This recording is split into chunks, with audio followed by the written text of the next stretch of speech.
E aí galera, graça e paz, tudo bem com vocês? Eu espero que sim, em nome de Jesus.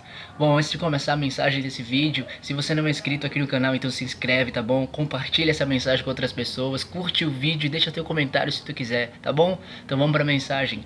Bom, essa aqui é mais uma daquelas mensagens sobre a morte e a ressurreição de Jesus. E no vídeo de hoje a gente vai ler o que a palavra de Deus ela fala lá em Lucas no capítulo 24, a partir do versículo 1 até o versículo 8.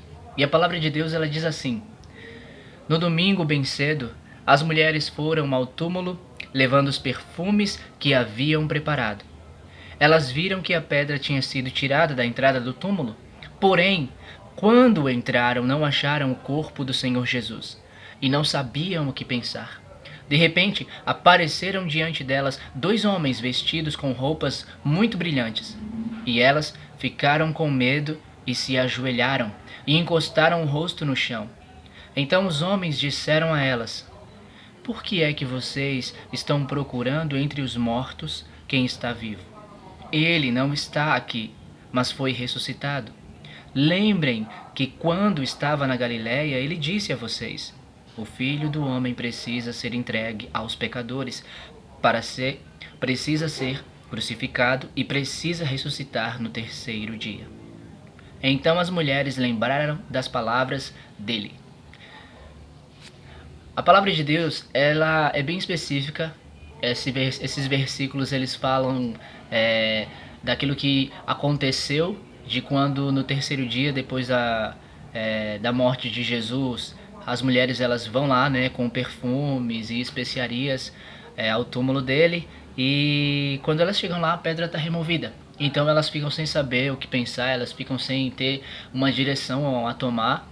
Mas aí Deus vai e manda dois anjos ali, aqueles dois anjos chegam e perguntam para elas. E elas ficaram com medo e se ajoelharam e encostaram o rosto no chão. Então os homens disseram a elas: Por que é que vocês estão procurando entre os mortos quem está vivo? Ele não está aqui, mas foi ressuscitado. Por que é que vocês estão procurando entre os mortos quem está vivo? Ele não está aqui, mas foi ressuscitado.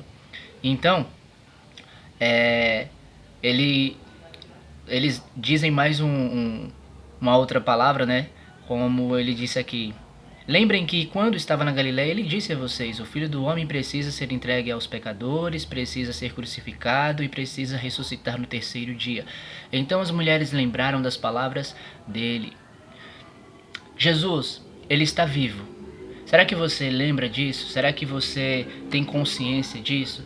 Ou será que a sua vida espiritual com Deus, a sua vida em comunhão com Deus, chegou numa rotina, caiu numa religiosidade de ritos, de cerimônias e de práticas que você tem feito e isso tem virado um mecanismo, você tem caído no automático?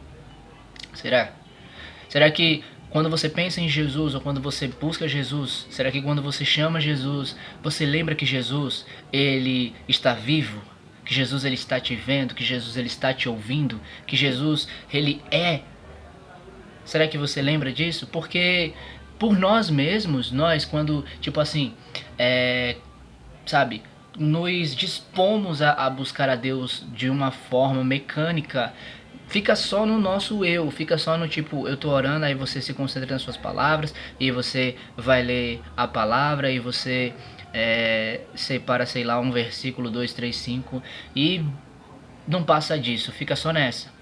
Porque assim como quando a gente conhece pessoas novas, né, na vida, assim como quando a gente, você que é casado conheceu o seu parceiro, a sua parceira, você já teve filhos, você tem sua família, veio essas novidades na sua vida e assim também é com Deus. Assim é no relacionamento com Deus, novidades de Deus, realizações, revelações de Deus para nossas vidas. A palavra diz em Filipenses capítulo 2, versículo 13, que o Senhor ele está sempre agindo em nós para que a gente faça a sua vontade, tanto no pensamento como nas ações.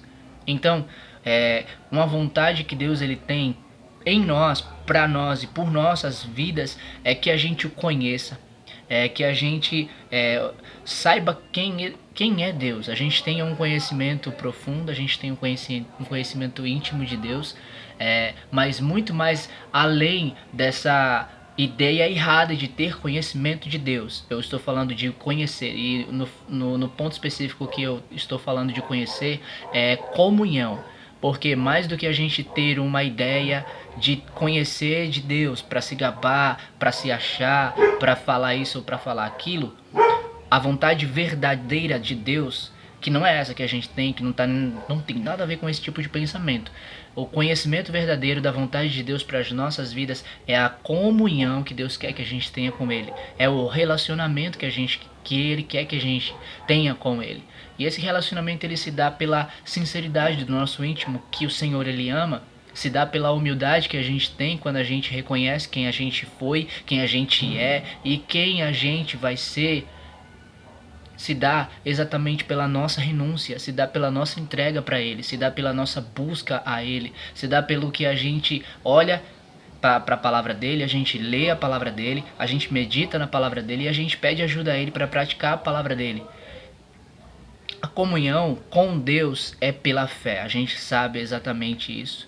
E toda a verdade da comunhão com o Senhor, do relacionamento com o Senhor, se dá pelo Espírito do Senhor, porque o Senhor ele disse que não nos deixaria órfãos. Ele enviou o outro Consolador, e Ele é o Espírito Santo, Ele é o selo de propriedade de Deus colocado em nós, e o Espírito Santo, ele sabe, tem fortes ciúmes de nós, como a palavra fala lá em Tiago 4, e assim, essa palavra daqui, ela diz assim, o versículo 6, né? Eles perguntam para elas assim: Ele não está aqui, mas foi ressuscitado. Lembrem que quando estava na Galileia, ele disse a vocês. E aí eles falam que foi que Jesus disse. E aí no versículo 8 diz assim: Então as mulheres lembraram das palavras dele. As palavras de Jesus, elas são vida para nós, tá bom?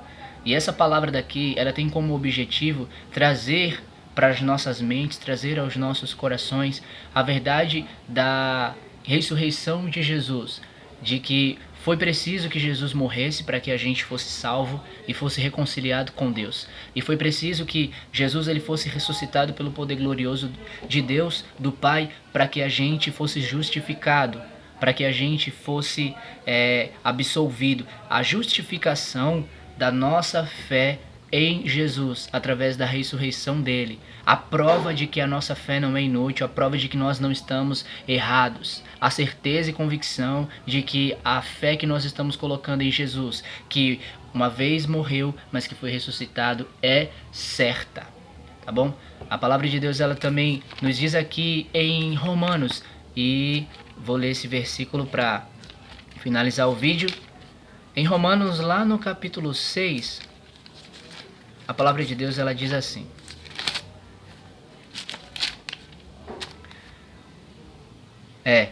Romanos capítulo 6, a partir do versículo 9, que diz: Sabemos que Cristo foi ressuscitado e nunca mais morrerá, pois a morte não tem mais poder sobre ele.